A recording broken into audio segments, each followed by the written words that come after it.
Hey guys, Deathmetalbard here, and I'm doing a little rant, I guess. I'm not sure how long it'll be.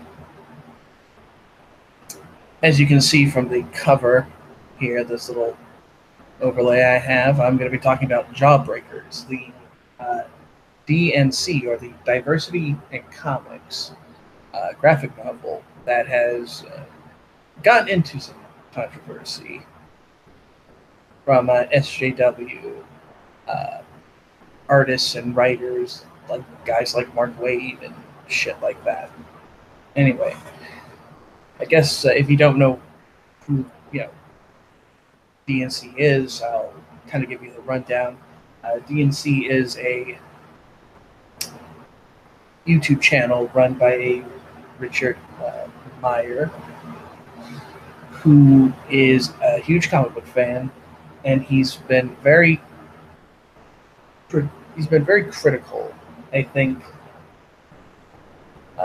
very much so, perhaps rightly so, for a lot of the comic books that have been coming out from places like Marvel. He has a lot of videos, dedicated to commenting and critiquing comics like Unbeatable Squirrel Girl, Gail Simone's run of Domino, America Chavez, for example, is one that he kind of gets on a lot.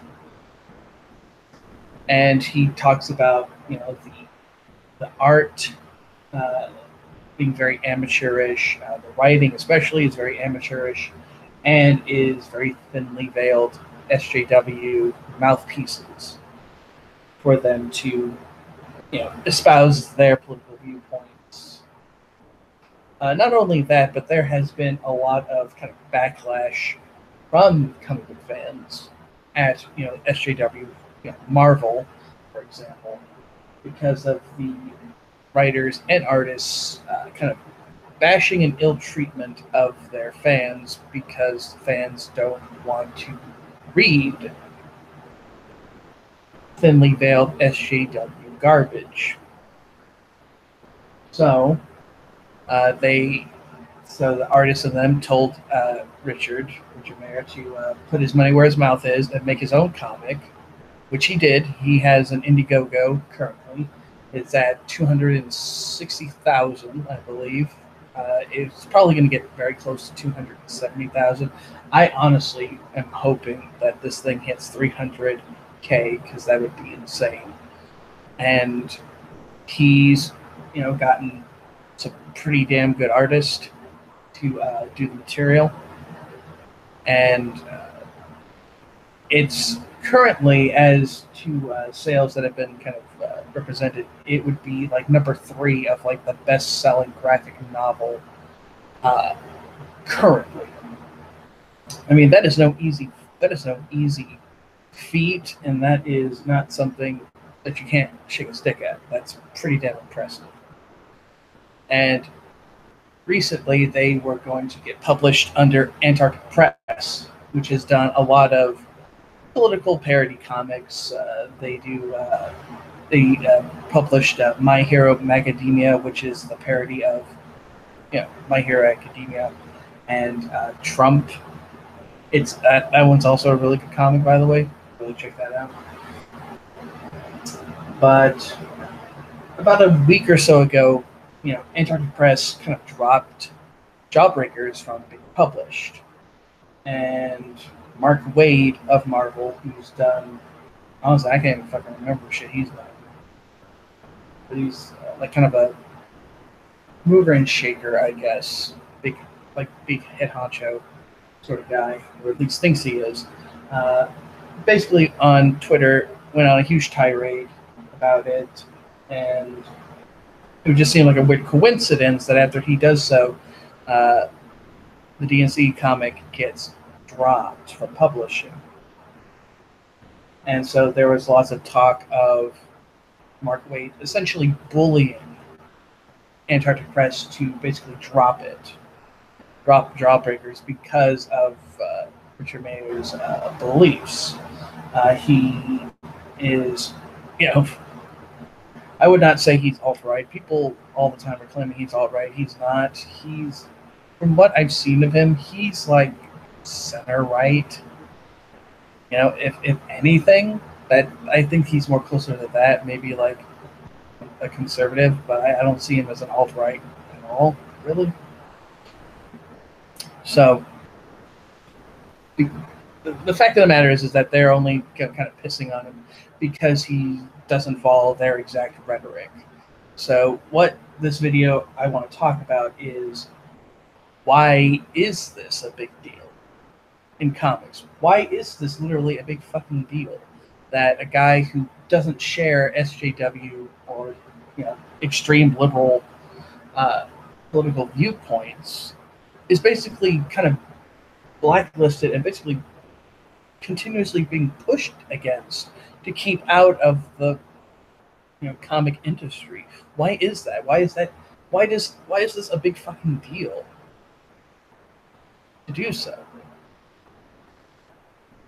Because to me personally, I would be all for Jawbreakers being published and, you know, seeing if the comic, you know, floats or it sinks by, you know, people buying it. Isn't that the whole aspect of putting yourself out there? I mean, that's what tons and tons of comic book companies did back in the golden age and such. You had people making, you know, comic book characters left and right. You know, they either succeeded or they didn't. And so, yeah, that's why you have, you know, same thing with, you know, big characters. You know, they go out on a risk, and, you know, sometimes the character makes it and sometimes they don't.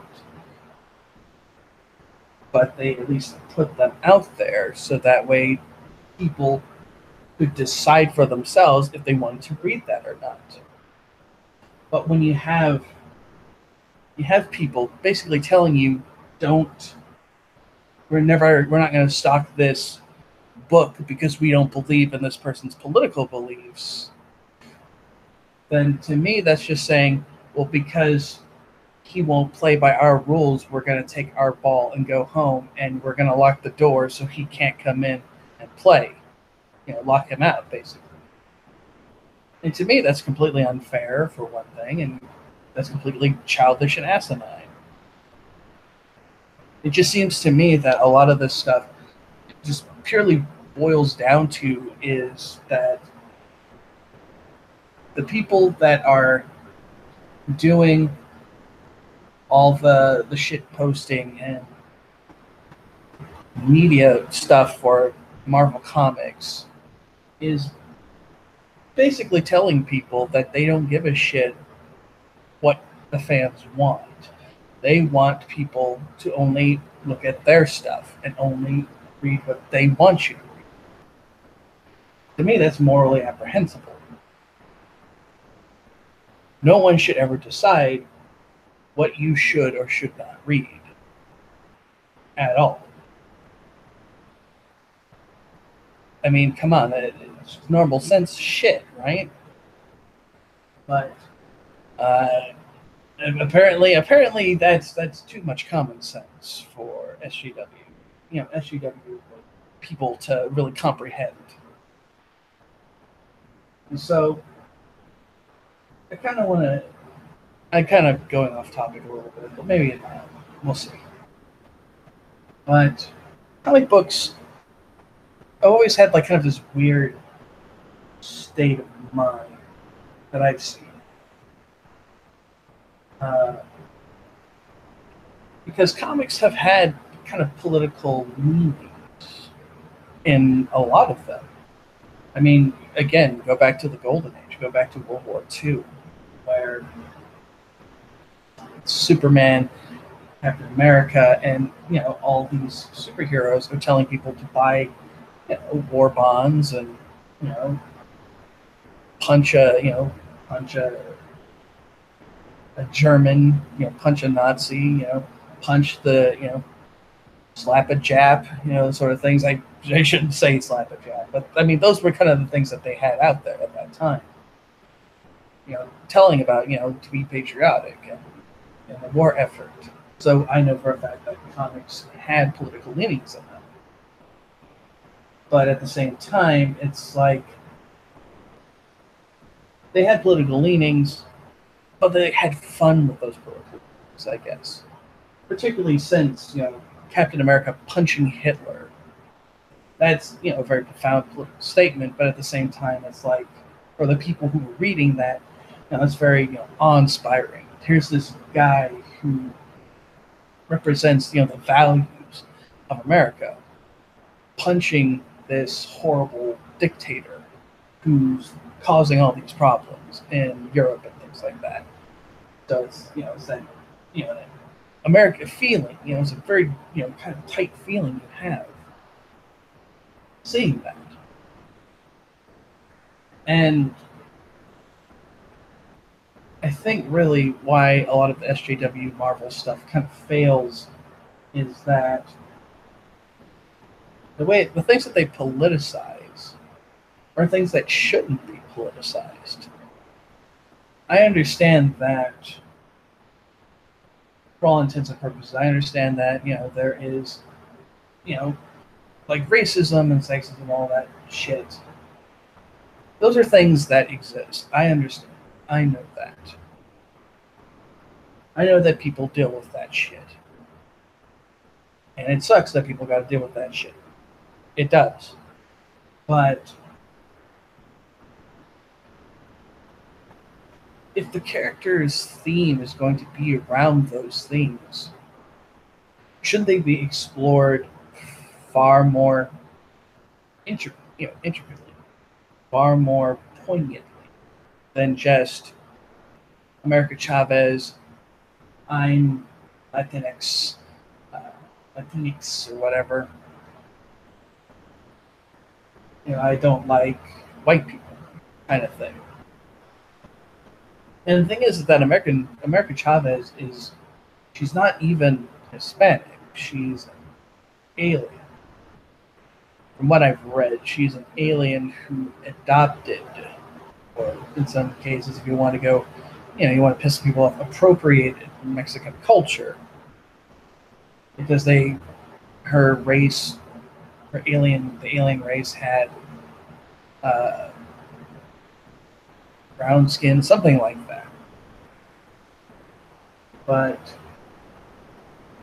let's kind of get off of American Travel. Let's go to Kamala Khan, the Miss Marvel, for example. She, at her core, she's a very interesting character. She is a young female Muslim. Again, who's a superhero. Young female teen Muslim superhero. Very basic core. Can be very interesting. But she's written so badly, and her villains are all basically racist white guys, that it comes off as really, it's just meandering, and it's pussyfooting bullshit, honestly.